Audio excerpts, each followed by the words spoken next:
Greetings, ladies and gents, and welcome to today's Reddit Quickie from the subreddit HFY, called The Immortal Steel Commando, written by Regal. The link to the original will be down below, and as always, I hope that you enjoy. Vanguard Academy on the Krasoa Primus Premier Autocracy Officer Training School.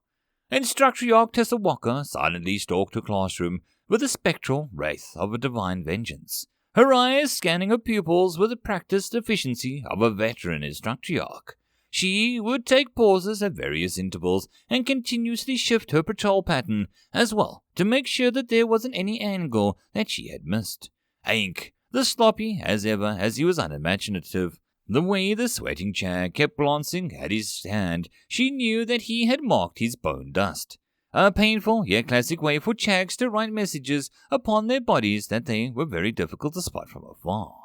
As she passed him, her retribution was swift as she struck him across the head with her disciplinary staff. The Chag cried out as the blow was intensified by the electrical discharge designed to bypass the Chag's natural armor. Put your inferior flat hand out on the desk and do not turn it over again, or I will cut it off. She hissed out as the Chag began to sweat a bit more, gulped nervously and pressed his hand against the desk. With the pupil reprimanded for being sloppy in his testing, she resumed stalking the rows of desks looking for other signs of cheating. It wasn't that she discouraged it, exactly. In fact, it was far more encouraging than any of the other instructor Yorks, as she often disciplined cheaters she caught with a beating or two and a small docking of points. No lashes, floggings, or extended punishments. She felt cheating was one of the most exemplary tactics humans had used, and she wanted her pupils to embrace it. But that moment that they needed to get better. Rias was much more sophisticated. The Civish had a bottle of water on his desk, and he proceeded with the rest and would occasionally drink from it. Nothing wrong with that, right? Wrong. First of all, Civish didn't often drink that much water when it was cool out. Not at mealtime. Plus, the way he lifted it up would involve holding it before his face in the otherwise unnatural way for a second or two. The sloppier instructor York would have missed it. As she walked by his desk, he reached out to take another sip, but the instructor York snatched a bottle from his desk. "I'm so very parched, Rias. You wouldn't mind if I took a drink?" she asked. No. I would gladly share my water with you, instructor York. The reptile's tongue flicked out the air nervously as he looked up at her. She gave her pupil a glare for a moment and then let her eyes flick to the bottle. Nothing seemed outwardly amiss on the outside. Just a standard academy bottle. She opened it up and sniffed it for a moment before the contents did smell like water. Then she ran her finger over the edge. There it was, tiny ridges and dots that had been very, very carefully worked along the outside of the metal. It might have seemed like nothing more than a worn, slightly beat-up bottle, but the imperfections were too perfect in their organization. She couldn't get him outright without more concrete proof, but she could ruin his plan. Tilting the bottle back, Tessa Walker gulped down the rest of the water inside of it and let out a refreshed sigh. "Thank you, pupil Rias. Very refreshing. I'll dispose of the bottle for you." "That's, not, Rias gulped, and the instructor York glared at him. "Thank you, instructor York," he finally muttered in defeat and looked back down at his desk. Before she could take the bottle up and set it in the designated reuse container, however, she spotted pupil the infant in the corner tug his large ear before his face for a moment. So, with an expert aim, the instructor York chucked the bottle at the small, furry mammal's head. The infant squeaked in surprise and pain as it clutched its head after the bottle bounced off of it with a supremely satisfying bonk. "I saw that, Liamvint," Instructor York squawked. "Tug your ear again and see if I don't trim it down." She hissed out before stomping over to retrieve the bottle and toss it into the designated container. The Nosfrosso hunkered down and anxiously away from her as she took the time to stand before the class and watch them all. While Liamvint had been sloppy, she set her attention on another Nosfrosso. Quilleria was perhaps the most studious pupil who constantly excelled in academic portions of her education. She mostly suffered in physical exams, and most Nosfrosso did. But lately, she had been improving greatly. This made the instructor York highly suspicious. especially since she couldn't figure out how the little rodent was cheating. There was nothing unusual on her desk, nor did she try and pull on her ears or clothing for hidden notes. However, as the instructor watched, she could tell that something was slightly off. It took her a moment, but she realized the pupil was a bit more squirmy than usual. Her tail would slightly whip around, her ears would flick in different points. She also took moments to scratch at herself far more than normal. Side effects from a narcotic? No. She was well versed in study drugs. She lacked the other telltale markings. So Tessa Walker let her gaze slowly drift around the room. Perhaps this was a two-part equation. There. Listen. His tail would unfurl and furl very slightly in different directions. Then he'd preen far more than usual, the superiorless, whose feathers were already in exemplary condition. The two of them were cheating together. The instructriarch was proud of them. Such as a complicated method of communication. They had likely spent time devising it than they had spent studying for the test. The instructriarch couldn't even truly call them out on it because she couldn't prove anything. What would she do? Tell them to stop squirming? Even the instructriarch wasn't so cruel as to tell them not to fidget. That would suddenly be all that they could think about. Instead, she studied their cheating method of communication to start devising patterns in their code. While it meant less time to search for cheating amongst the others, she considered this to be a more valuable use of her time. Once she had broken the code, she could use it as proof of whatever she pleased and punish them accordingly. Quilleria hadn't been reprimanded enough recently. She didn't want the pupil to get complacent in her excellence. However, there was a chirp at the door. As she looked over, to her surprise she saw the Principal, Nelisvinsky, enter. "To attention!" she screeched out with a thump of her staff on the floor as the students jumped up to their feet. They saluted when many had to scramble to grab the test tablets that they'd knocked off the desks in their haste to rise up. "At caution," the Principal waved the students back to their desks. "I'm here to simply observe a moment," he informed them all before privately leaning in closer to the instructriarch. "I wish to witness your pupils in action, Walker." The instructriarch bristled for a moment and then in formal dress, but he was her superior, so she quickly soothed her feathers and nodded low. "Of course, Principal Nelisvanovsky," she replied with a full title. Superilius didn't seem to notice the variance in greeting, or perhaps did, but didn't seem like he didn't. Instructriarch carefully watched him at the corner of her vision. He seemed focused on her pupils. What was his games? "Your pupils are quite excellent, Walker," the Principal continued after a moment. "The highest overall test scores and the most physical improvement when based on scores from before you were given to you. I wish to speak to them for a moment once the test is done."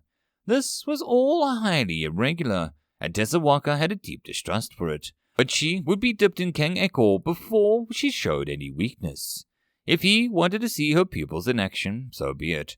She glanced at the clock and then announced to the pupils. 5 dashes left on the test, but instructriarch. Pupil Kazi gasped out, as they all could see there was supposed to be 15 dashes left. The instructriarch just activated his staff and let the electrical cackle answer the question. So the pupils looked down and began to frantically scribble and tap on their tablets. The Principal gave her a look for a moment and then resumed his focus on the pupils before him. When the time was up, she tapped her staff against the floor and hit the button to deactivate the tablets. "Time's up," she announced. There were some sighs, a few grumbles, and even a couple attempts to frantically press buttons on the tablets as they shut down. Then she tapped her staff again on the floor once more to get their attention. "Pupils, Principal Nelisvanovsky is here to wishes to address you. Pupils, you have all seen me addressing the class on the parade grounds and might have witnessed me evaluate cadets in the competitum, but it is likely the first time you see me up close. I'm here because you are all exceeding the average test scores for all the other comparable classes significantly. You are to be commended." The Principal nodded towards them and then allowed the students a half-dash to give excited murmurs to each other. Was this his plan, then? To ruin the carefully crafted environment of stress and fear by expending their egos? She'd have to work twice as hard to crush any notions of superiority to make up for it. They would only continue to be the best if she made them think that they were the worst. Principal Park, however, just gave her a shrug and a tail quiver of pleasantness, so that she had to nod in return, the gesture as if she were pleased at his praise. He was a crafty son of a bloodless flock. I'm sure they'll appreciate such praise, Principal Park, but they still have much room to improve upon. The instructor glared at the class, and then they settled down a bit. Best to work to show that they weren't getting an easy guide just because of this. Some have already shown great improvement, the Principal continued. Pupil Cordelia, for example, please rise. Both Cordelia and the instructor were surprised to hear this, and the mammal blinked before looking from the Principal to the instructor with anxiety clearly plastered on her face. At least she had the smarts to be terrified. Tessa Walker gave a tiny nod and the pupil stood up beside her desk. Principal Nelesvonsky, pupil second-rate Cordelia reporting, she announced. From this day, pupil first-rate, the Principal announced. There was a much surprised murmuring from around the class, and even the instructor was too stunned to glare. She hadn't submitted such paperwork. The Principal waved her forward as he pulled out a patch and a ribbon from his pockets to give to her. When we received the reformist paper from the under-pupil, and a second-rate at that, you could imagine my skepticism, but it was truly enlightening and impressive. No doubt all the result of your human-centric education under the best instructor. Tessa Walker ruffled a little at the praise. He was about to fire her, reprimand her, banish her to a technician academy in the deep periphery. What was the punishment? She had no idea that the Cordelia had submitted a reformist paper. She had no control over such things. Why was it her fault? She tried to think of how to respond, but Cordelia actually spoke first. Patriarch, I'm greatly honored by this, but may I ask, I thought of the reformist paper submissions were anonymous. We just say they are. Principal chuckled. What would be the point of letting people submit reform documents if we actually didn't keep track of who thinks something is wrong with the system? Far easier to stamp out dissent unless we like the reform. Cordelia nodded and let out a nervous laugh. But yours was fantastic. Go on. Tell the others what it is about. The supremacy of human will and what we can learn from it, Cordelia nervously said, but the Principal waved her on, encouraging her. It was inspired by something our wonderful instructor said. Tessa Walker glared at her pupil. She'd better make this good. How humans and superilias possess a superior willpower, how the superilias have used it to bind the autocracy together, and how the humans use it to march to their death wittingly, with no other natural species as so mastered. But that made me think, why can we not train it, test ourselves to better improve our willpower, like humans? Such brilliance! The Principal announced and gave the pupil a pat on the head. Like any other muscle, the thought to test willpower and train it. Quite the stunning work, I must admit, especially from a pupil, though perhaps also only possible because the pupil thought of it while learning so much. It'll take some years, of course, and test programs, but we hope to work this line of thinking into the curriculum. And instructor Walker here, again, she bristled at the informal name, will be given a commendation as well. Such a modest instructor to hide away her brilliance within her class. Thank you, Principal Nelesvonsky. She replied with another nod. Please, Volosky is fine. She tilted her head in a little confusion as he's insisted in the informal title. They weren't family, or lovers, or even flockmates. We'll speak more about this later at the instructor's evaluations, but expect quite a reward. He reached out and let his wingtips brush hers with a congratulatory manner, and then nodded to the class. We expect great things from you all. A 24-hour pass will be awarded to your class this weekend. Have fun. With that, the Principal left the class as they couldn't contain their excitement and began to talk amongst each other. Valeria had a happy, slightly dazed look on her face as she walked back to her desk and her new patch and ribbon. Visson was there immediately to actually embrace her while the others clustered around her to discuss her success. The instructor should have clamped down on her celebration and talked immediately, but she couldn't. She was too stunned by the recent turn of events. The direct promise of a commendation and a reward from the Principal before witnesses, not to mention a superior's insistence of an informal title to a subordinate. The promotion of a pupil without a single official request on her behalf. a reformist paper that would bring about lasting change in the curriculum on the first draft. He hadn't even mentioned his disdain for her human-focused philosophy directive. Plus, her class was being rewarded for the actions but a single pupil. There was only one reasonable explanation for why everything was going so remarkably well. Heresy. Tessa Walker knew the proper procedure when a pupil was suspected of heresy, but she ignored it. After all, the incompetent inquisitors who were assigned to the academy work were only expecting academic heresy, not actual heresy. Plus, Quilleria had just been commended for submitting a reformist paper. If she officially suggested the pupil was a heretic, it would reflect poorly on her as an instructriarch if there was no proof. Then, to top it all off, Tessa Walker preferred to do things herself. She always thought of herself as claws-on type of person, as she work showed it. In fact, she was still very proud of the knowledge that the human prisoners that she had overseen had all considered her to be the most, doable, which was a clear indicator that even humans understood how much she liked to do things to get things done personally. Besides, she had received years of training from her mentor, Sadis Melheb, who was now the High Inquisitor, so she figured she knew a thing or two about rooting out heresy. As an instructriarch, she had full access to the pupil living quarters, but actually going there would likely cause attention that she didn't want. So she was going to have to be subtle, sneaky. She was going to have to use her full skills learned as an instructriarch to pull off this without being noticed. Once she had arrived at the door that led to the section of living quarters she glanced around the corner to get an eye on the lone exceptionalis guard. He was sitting at his desk bored because the posting was as boring as it got. Getting an eye on the angle around the corner was the best spot along the wall to the bank her shot. Tessa Walker leaned out and chucked Drius's water bottle in a geometrically precise position in the hall. It banked off the wall and then flew into the guard's head, with the same satisfying bonk as before. Ah! The guard let out a startled squawk and rose up. Tessa Walker then mimicked the sound of running feet. Slightly projecting it down the hall, she got the guard to run in a terror around the corner.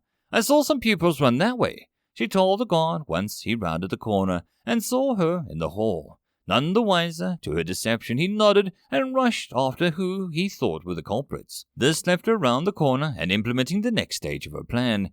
The door was also watched by a security camera. It had 3 chip-oscillating matrix system that was impossible to hack, disable, or fool. Which she reached up with the staff and nudged it to the side so that it was no longer watching the door. Then she walked up and slid the instructriarch Vicarletaz passcard through the door to open it. If anyone ever checked the logs, he'd have either to explain why he'd lost his passcard or try to think of a reason why he'd be in a student's living quarters, neither of which would go well for him. That would show him for staging her up offering the instructriarch seasonal party. Once inside the living quarters, she glanced at a nearby map to confirm the layout that was as it should be. Most classes had students divided in floors based on species, gender, and other such characteristics. But Tessa Walker had made sure that her entire class lived in the same area and made sure that no one with someone else with the same species. She also tried to keep them mixed gender as well, so as to none of them could get truly comfortable. The idea was to keep them stressed out and on the edge as possible, making it easier for her to crack their little minds open and shape them like clay. A happy, well-adjusted pupil was far harder to break after all. Visson was roomed with Quilleria, which helped explain why they'd been cheating together. Visson also excelled at the physical portions of training, which was likely why Quilleria had started to do better. They must be helping one another. She supposed that the cooperation like this was beneficial to the students. But what did Visson get out of it? His test scores weren't poor. Was he possibly helping her for altruistic reasons? You know who did things like that? Heretics. Of course, the autocracy was built upon the backs of those who worked together for the common good. But she wasn't training any one of those people. She was training officers. Her own rise to power had been ruthless cutting up anyone less competent or capable than her. And sometimes even those that were more capable but less cunning, ruthless, or even lucky. If Visson assisted Quilleria in raising her physical aptitude scores, where was his gain? Since she was enough Rasso, it wasn't like they'd be placed into similar fields where she could owe him a professional favors down the line. It just made her look better and him worse in comparison. She needed to get to the bottom of this dangerous behavior. What would bring about this change? Vincent had been plenty ruthless until now, and she'd had high hopes for the Superilius. Could Quilleria be blackmailing him somehow? No. She was of far inferior fighting ability. He'd just subdue her and bring her treachery to light. Or just beat her until she obeyed. It had always worked with the Instructiarch with various subordinates in the past. Slipping through the shadows of the living quarters, she was glad that mostly kept the rooms in this hour. She heard a few bits and pieces of conversations, mostly just excitement over the weekend past. When she got to the assigned room of Vincent and Quilleria, she gently tried the handle and found it locked. She didn't want to use that Tar's keycard and considered her options when the infurious janitor walked by pushing a broom. She snagged the little wretch from the collar. "Ah!" it squawked out in fear and surprise for a moment until Walker could clamp down its beak. Then she just picked him up and swiped him across the door until she heard the pop open. She set the janitor back down and gave him a swift claw to the tail feathers to make him scurry off. And then she pressed the broom quietly as she could, staff at the ready. What would she find? Weapons, explosives for a pupil rebellion, forbidden literature detailing the benefits of misguided democracies, a petition for equal rights. She shuddered at the thought. However, as she stepped into the room, she found it almost disappointingly average. Quilleria was lying on the end of her bed, watching vidscreen on the far wall. She recognized it as Quilleria's electronics competency project, and was allowable since it was made by a pupil. Scanning around, she saw the desks that looked full of normal allowed books. Some more esoteric and complicated volumes, but nothing forbidden outright. There was no evidence of anything remotely heretical. Back already? Walker froze up as Quilleria sat up. I figured it would take you longer to sneak back in with all the... The Nafraso looked over and then froze as she realized that Walker wasn't someone else. Instructiarch, she gasped out and then tried to lunge forward, reaching for the vidscreen. The program. That must be the heresy. Displaying her superior speed and combat skills, she leapt forward, planting her foot on the small mammal's back and driving her into the floor with a thump. Her staff charged and ready to be held, more feathers as the pupil's squirming face. What is it we have here? She asked, smug and secure in the knowledge that she'd been correct, assuming her best student had only been successful thanks to heresy. But then she looked up at the screen and she blinked in confusion. It was a cartoon. I am an immortal steel commando. I am the sworn to fight corruption in every dark corner of the galaxy. There was an animated Superilius of some sort, human-style black armor. As she watched it, he got into a gunfight with some Civish, who were led by a massive Gren. Why would that even be possible? She frowned but kept watching. The Superilius's weapon was knocked from his hand by a sneaky Civish, who got in close with a shock baton. Well, this'll be over quickly. But then, to her surprise, the Superilius grabbed and attacked the Civish with its claws, then proceeded to use everything nearby as a weapon. He'd steal guns from his assailants, use pieces of furniture, even as he was knocked around but kept fighting against superior odds. He was fighting like a human. What is this? She demanded to know, but before Quilleria could answer, the show did it for her. Impossible! How can you fight against losing odds? I gave you every chance to run away, but you were disarmed, yet you fight on. The Gren Rock Crusher was demanding to know, even as he mightily fist tried smashing the quicker Superilius. I was raised by humans, yet loyal to the spirit of the autocracy. I am no mere inquisitor. I am the Immortal Steel Commando. He shouted out as he had grabbed the blade of some kind from the dead Civish. As he rushed forward, the Gren screamed and raised his fists. Then the screen went black and white, and there was some sort of flash for some reason. When it returned to normal color, the Superilius was on one knee, propped up by his sword as he clutched his side. So he had lost then. However, it showed the Gren once more, a bit of blood dripping from its lip. Impossible, he muttered, before his shot pulled back and suddenly split into two pieces, which fell in different directions. What? You can't cut through it, Gren. What is this? It's a cartoon, which is for children, but it's so violent. The Instructiarch really wasn't sure what to make of what she was seeing. It had to be heretical, but it wasn't really displaying the autocracy poorly, was it? Steel Commando, you came for me. Walker blinked as she saw a female Superilius bound to a chair. The main character slowly pushed himself up to his feet and swore. Then, I told you I would come, my moon lily. Were they love interests? Why didn't he call her by whatever her casual name was? There was some sort of connection between them, obviously. You risked your life for me. Why? I don't bear your clutch. You brave fool, I don't understand. The female showed a gasped out. Neither do I, Walker echoed. Don't you get it? The hero asked her as he went behind her. I'm immortal, you know. He laughed and then groped out, coughing up a bit of blood as he sagged over. The now free female gasped and moved to help him back up. You don't seem all that immortal to me, she chided with a worried expression, brushing some blood-soaked feathers from his eyes. My physical form might not be, but that's not the point. My immortality is what I represent. It's an ideal. I am the very spirit of the autocracy. Don't you understand? I am why we will never fall, why we will never die. Because you can't kill ideas. One day you'll understand. He coughed a bit harder and staggered, so she tried to carry him. Well, your ideas need to see a doctor.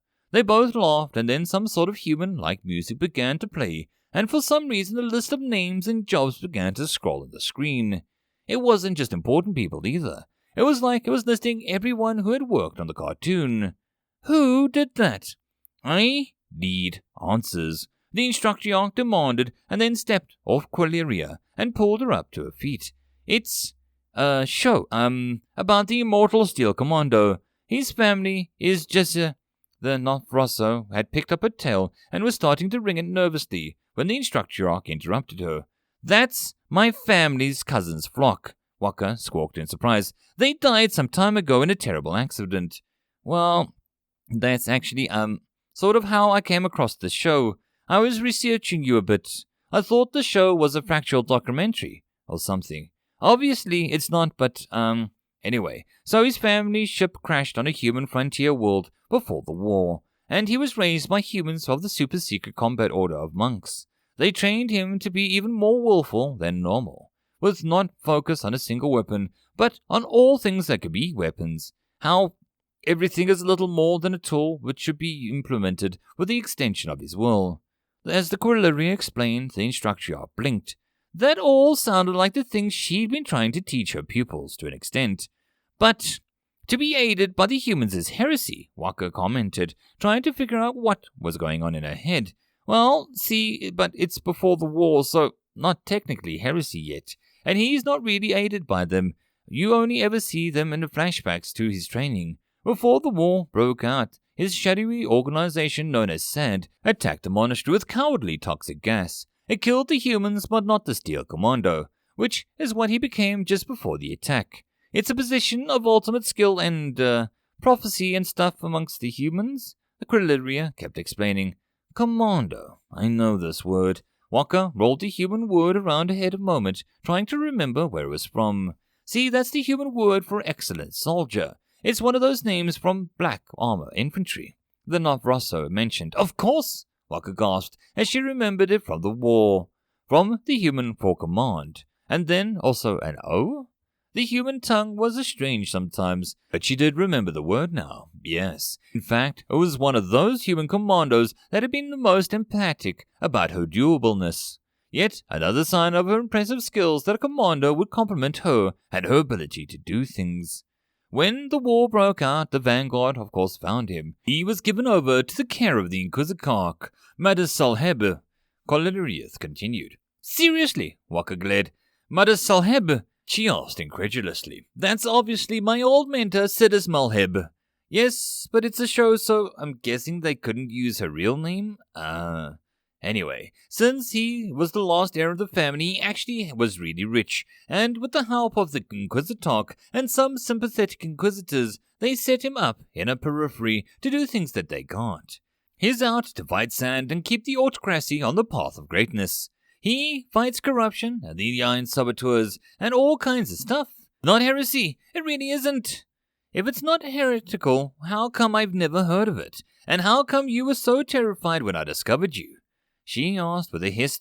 Well, it's not sanctioned, cried Lyria, speak in fear. But that's all. I've got a lot of positive messages about how to work together, our strength and unity, willpower, and that having strong comrades means a strong autocracy. Walker let her feathers bristle a little as she heard that. It all sounded dangerously close to heresy, but it wasn't exactly wrong either. And why did it seem so connected to her life? Hey, I'm back. She looked over, the door opened, and Vissen's butt as he walked out backwards. The lockpick trick worked exactly like it had in the show, and I got all the good stuff. His arms were full of snacks, desserts, and other food items from the commissary. Not the pupils either, it was the Instructriox commissary, with the food stuff all right. And when he saw the Instructriox, he gasped out, "Caw!" The packages of food launched up into the air as his hands reflexively tossed up in surprise. He managed to catch some, but all the others fell to the floor. Instructriox, I'm so glad I found you. I found, a broken latch in the commissary, and, it didn't want the food let out to go to, waste. So I grabbed it and came straight here to show you, the food that was left out and not stolen. Vissen stammered out an excuse so terrible that Walker had arched a brow and glared at him. When she noticed the cage flippet was about to break free of the door since the drop had damaged it, she stepped forward and struck. Just as the rodent wiggled free, her staff swooped down, scooping the creature up into the air with a squeal. A light shock stunned it, and she grabbed it out of the air with a decisive snap of her beak. The pupils watched her, wide-eyed, as she sloped down the rodent's tail and reached past Vissen with her staff to shut the door behind him. As she gulped down the snack, she walked over to the bed and closest by and sat down on it, resting her staff against her lap. Well, I suppose we're going to have to watch this from the beginning so that I can make a proper judgment. I promise you'll like it, Quilleria insisted and rushed to the vid screen to set up whatever the first episode was. Vissa, meanwhile, was quickly picked up the food and set it on the desk for them as all share. It's got amazing fight scenes and also really amazing character development. It's amazing. We can't stop watching it. Is this what inspired you for your reformist paper? Walker asked as they set about preparing the room for a proper viewing atmosphere. Yes, it just made sense to me. I mean, you said it yourself. Willpower is what makes the autocracy so strong. And he's super willful. And humans have figured out how to fight to the death. Why can't we learn from that and train for it? Quilleria nodded eagerly. Walker didn't think she was wrong, and she was very curious about the show, but she had some strange feeling that there was something nefarious about it. All she knew was that she'd find out more one way or another. Deep Spineward Traverse System JX-194, Potilla Heimdall. This is hilarious, Captain Mason of the Naval Intelligence just smiled as he watched the vid screen before him. I know, it's amazing. Colonel Ehrenberg of the Military Office of Morale agreed with a nod of her head. They were watching the most recent episodes of Immortal Steel Commando. They'd both learned Auto, the slang name for the language the most widely spoken across the autocracy, so they didn't need subtitles. It's so subtle. Well, not subtle, but you know what I mean. Captain Mason continued his counterpart and laughed and nodded. Yeah, I know. On the surface it looks all pro-autocratic and all that. Lures them in, but all the while they know he only got far because he was trained by humans. She summed up as he nodded. When it starts to subvert things, it'll be really amazing to see what happens. What are our plans for that? When she asked him, the Captain Mason frowned and gave her a confused look. My plans? I don't have anything to do with this. Are you looking for input, you mean? This is your work, isn't it? No, it was her turn to look confused. Me? No. Do you have any idea how hard I would have to beg and plead for 6 artists? I got to make a propaganda posters and stuff. You know the Admiralty. Every artist is another deadweight mouth that isn't a soldier, sailor, or technician. She echoed out her common views about artists. There's no way I could get a whole animation team together for something like this. She pointed at the screen. I thought this was you guys. You've got the budget. Us? No, Mason shook his head. The budget maybe, but not the inclination. You guys are the PsyOps people. They were both quiet for a moment and then looked back at the screen. If it's not you, and it's not me, and it can't be us, so who is it? Avansawa Scandus, Inquisitarch Fortress. High Inquisitor said as Malhub carefully wrote on a parchment before him using a quill. The feathers had been plucked from his father's favorite imperious concubine, Ressa. Though she obviously wasn't Malhub's mother, she had done a great deal of work to raise him, and had always been there when he was a child. So, when she had died, he'd made many of her feathers turned into quills, which he used when writing important documents. It was his small way of ensuring that even the lowest of the great society had some connection to the important events that would shape their society. High Inquisitor, your theory was correct. He glanced up a moment as the Inquisitor finished Talwit, who was standing across the room from him. Few liked to get close to his desk because then they'd see more of the dangerous cliff he was built directly over. Few understood why he would build his office overlooking a lake of lava pouring over the edge of the abyss. Avansawa Skendis was a brutal volcanic planet that could only barely support life. And with much struggle, Malhub liked it for its very reason. It reminded him of the necessity of what he did. My theory? He asked absently, returning his focus to calligraphy. 3 animated groups, High Inquisitor. When compared with the control group, the one we beat were more brutal and did work faster, but made so many mistakes that they ended up being the slowest. While the group that we treated with leniency and rewards was slower, the first, but he has quickly become more productive. Talwit explained, That was my hypothesis, Inquisitor, not my theory. He corrected his subordinate. Ah, yes, of course, High Inquisitor. Talwit nodded, accepting the correction. Take out the guards and Inquisitors overseeing each group. Tell them that there's been an adjustment in procedure, and then begin treating all groups like I've instructed. He'd had a little doubt that his plan wouldn't work, but he preferred to test things when he had the proper chance. They are almost finished with the 2nd season. I'm told that they're polishing it up even now. The 3rd group is making corrections on the work of the 1st, Talwit informed him. Good. Once they're set in the new routine, we'll implement a competition board to appear as if we'll pit the groups against each other. Of course, since they are isolated, we can say whatever we like on the matter and reward or punish them as we see fit. Malhub added with a slow holding of his hand as he came to his signature. He carefully added more ink to the quill so that he could really take his time with a flourish. What is the show even for, sir? I'm still not sure I understand the point of it all. Talbot asked next. Malhub's hesitation nearly ruined his signature, but he was able to correct his hand and keep everything the way it should be. He took a slow breath and set the quill aside to make sure no stray drops of ink stained the page, and then looked up at the Inquisitor across the room from him.